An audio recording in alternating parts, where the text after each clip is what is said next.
Ouais, mais t'as vu le prix à Paris, c'est 10 000 € le mètre carré, c'est super cher. Bah oui, mais au moins on a de la valeur patrimoniale, pas comme ton immeuble en Creuse. Oui, mais on obtient des rentabilités super basses, franchement ça vaut pas le coup. Ouais, mais moi je vais faire une plus-value, ce qui n'est pas le cas pour toi qui va faire une moins-value. Bonjour à tous, bienvenue dans cette nouvelle vidéo. Alors là aujourd'hui, vous voyez, il y a le clan des pour, il y a le clan des contre.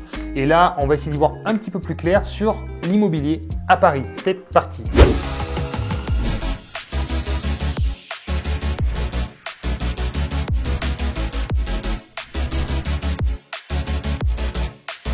Alors, qu'est-ce qui se passe en ce moment à Paris? Enfin, depuis tant d'années, l'immobilier est en train de baisser. Oui, l'immobilier est en train de baisser. Pourquoi? Avec la situation sanitaire, forcément, les personnes qui habitent à Paris déménagent de plus en plus en province, dans des plus petites villes, pour avoir un meilleur confort de vie. Il y a beaucoup de télétravail qui se met en place. Et donc forcément, Paris devient un petit peu moins attractif. Alors bon, je vous arrête tout de suite. Paris va garder sa valeur patrimoniale. On ne va pas assister à une chute des prix, à un effondrement des prix. Donc le gros avantage à Paris, ça va être la liquidité du bien. On est sur un marché tendu. Donc en cas de revente, vous allez pouvoir revendre très très vite votre bien. Ça, c'est vraiment un point positif. Après, c'est vrai que la rentabilité est plus basse, mais en contrepartie, vous avez une vraie valeur patrimoniale. Sur des projets à Paris, c'est compliqué d'avoir l'autofinancement. C'est vrai, avec un crédit sur 20 ans, c'est un petit peu juste. Mais si vous mettez un petit peu d'apport dans votre projet, et donc là, vous capitalisez vraiment, vous mettez vraiment votre apport dans une bonne valeur patrimoniale, vous allez arriver à être au moins en équilibre financier, voire dégager un petit peu de trésorerie.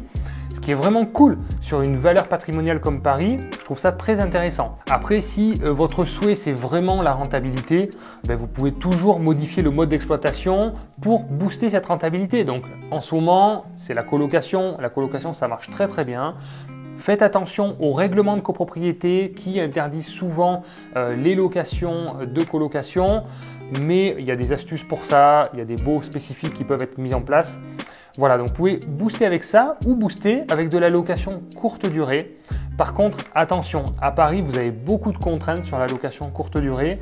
Suivant les secteurs, de toute manière, je vous invite à rentrer en contact avec le service de l'urbanisme de la mairie. Donc, suivant les zones, en fait, vous allez vous retrouver à devoir faire des compensations. Donc, à Paris, c'est-à-dire que suivant les zones, soit compenser la transformation d'un logement en habitation classique en location courte durée, ce qui est une exploitation commerciale, vous allez devoir compenser avec la même surface commerciale que vous allez transformer en habitation. Donc au moins la surface équivalente ou sur certains secteurs 2 fois la surface équivalente. Donc ça devient super compliqué de pratiquer ce mode d'exploitation. Donc vous l'avez compris, Paris est très bon si vous voulez sécuriser votre valeur patrimoniale, que vous avez de bonnes assises financières et que ce qui vous importe avant tout, c'est la tranquillité d'esprit, c'est la passivité de votre projet et la liquidité. Voilà, il y a beaucoup d'avantages à investir à Paris. Après, forcément, ça va peut-être moins concerner des jeunes investisseurs qui veulent un petit peu de cash flow et qui veulent être un petit peu plus dynamiques.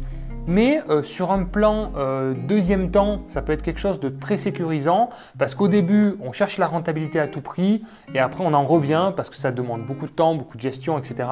Donc, on cherche des projets plus patrimoniaux et avec moins de gestion. Donc, voilà ce que j'ai pu vous dire sur le marché parisien que je connais un petit peu parce qu'on vend énormément de projets, nous, sur Paris grâce à Projet Locatif. Donc, si vous souhaitez en savoir plus, vous avez le site internet qui est juste en dessous. Les personnes qui cherchent un peu plus de rentabilité, on a des conseillers qui s'éloignent à 1 heure, 2 heures autour de Paris pour aller chercher cette rentabilité supplémentaire. Donc n'hésitez pas à regarder notre site internet, à remplir un petit formulaire pour être mis en relation avec un conseiller local. J'espère que cette vidéo vous a plu, vous a permis d'y voir un petit peu plus clair sur le marché parisien, qui est un marché compliqué, qui est un marché tendu, mais qui a aussi de très bons avantages. Merci d'avoir regardé la vidéo, merci de mettre un petit like, et puis à bientôt. Ciao, ciao.